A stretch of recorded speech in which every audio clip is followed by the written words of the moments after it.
अस्सलाम वालेकुम। ये वाला जो केक था ना, ये मेरी छोटी कज़न ने ही बनवाया था।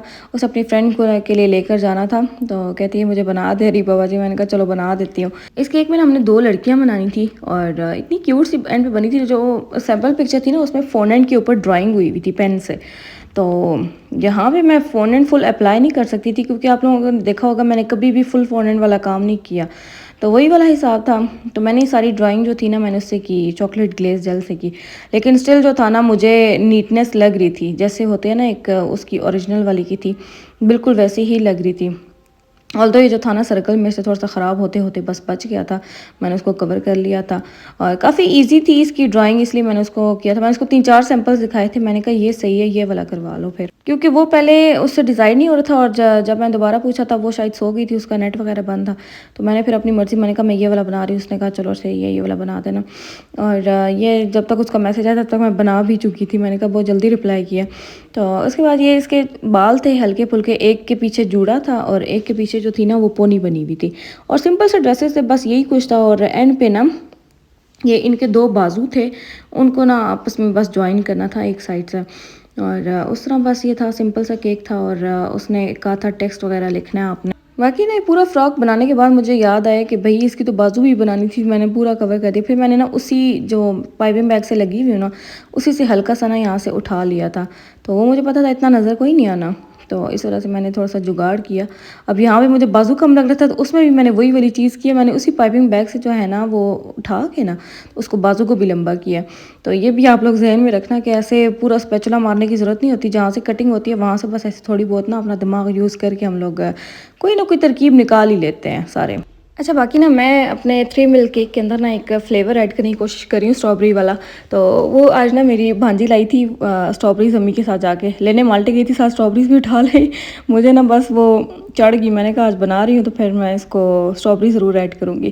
तो मैंने स्पंज के अंदर ऐड किए और अगर स्पंज बन जाए, मुझे तो ये और अभी मैंने रखा हुआ है, तो अल्लाह खैर करे, बस सही से बन जाए, कामयाब हो जाए। और दूसरी चीज़ कि उसका टेस्ट अच्छा है, तो फिर इंशाल्लाह उसको भी करूँगी, क्योंकि स्ट्रॉबेरीज होती है ना, गर्मियों तक होती हैं।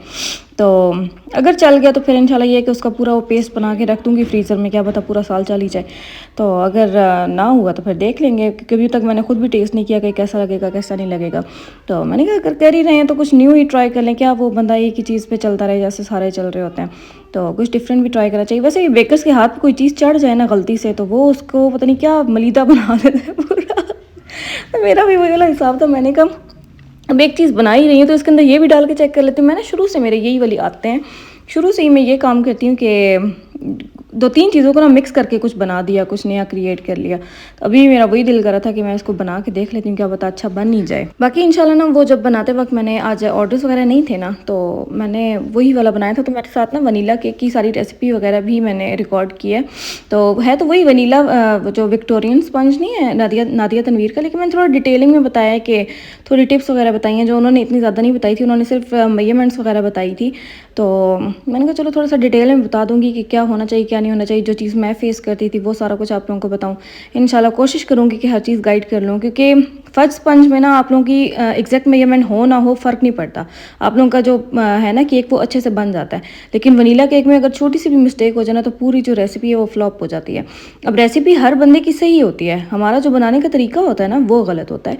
वो मैं आप लोगों को बताऊंगी कि मैं कौन सी गलतियाँ करती थी, और मे भी वो चीज़ आप लोग भी करते हो। अभी मैं उसको हटा के आ रही हूँ दम से केक को। इतना मज़े का बना है, ये इतने मज़े, खुशबू खुशबू तो पहले इतने मज़े की आई थी। और अब इंशाल्लाह टेस्ट करके बताऊंगी आप लोगों को। अगर मज़े का बना ना, सच्ची में मैंने आप लोगों को बताना है, और आप लोग लेना इंशाल्लाह। मुझे लग रहा है कि मज़े का बनेगा। स्ट्रॉबेरी का और मिल्क का जो है ना बीच में फ्लेवर, मज़े का आएगा इंशाल्लाह।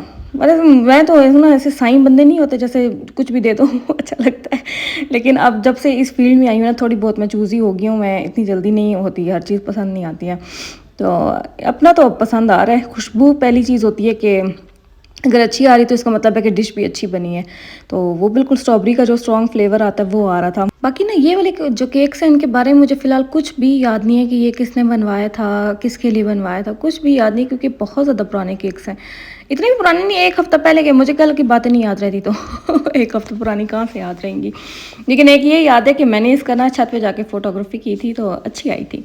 और इस पे मैंने ये गोल्डन डस्ट पहले स्प्रिंकल की, फिर उसके बाद गोल्डन फ्लेक्स लगाए थे और वाइट पर्ल्स लगाए थे। और ये जो है ना, मैं सबसे पहले जब भी ऐसा कोई हो ना डिफरेंट कलर्स वाला अगर कोई डिज़ाइन हो, तो मैं लाइटेस्ट टोन वाले से शुरू करती हूँ और फिर डार्क की तरफ लेकर जाती हूँ, ताकि ज़्यादा क्रीम भी ज़ाया ना हो और आराम से डिज़ाइन भी बन जाए। वरना बहुत ज़्यादा ऐसे जो होते हैं ना कलर, जिनमें अच्छे खासे कलर्स मिक्स करने होते हैं, तो वो गंद बहुत ज़्यादा बनता है।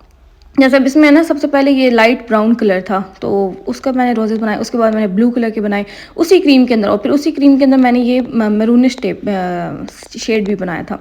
तो इस तरह मैं सारी कलर मिक्सिंग करती हूँ, थोड़ी सी क्रीम लेकर, बिल्कुल ना होने के बराबर, जिससे बस पता चल जाए कि हाँ ये डिज़ाइन बन जाएगा। तो अल्हम्दुलिल्लाह ऐसा होता है कि कभी भी कोई क्रीम बची नहीं है।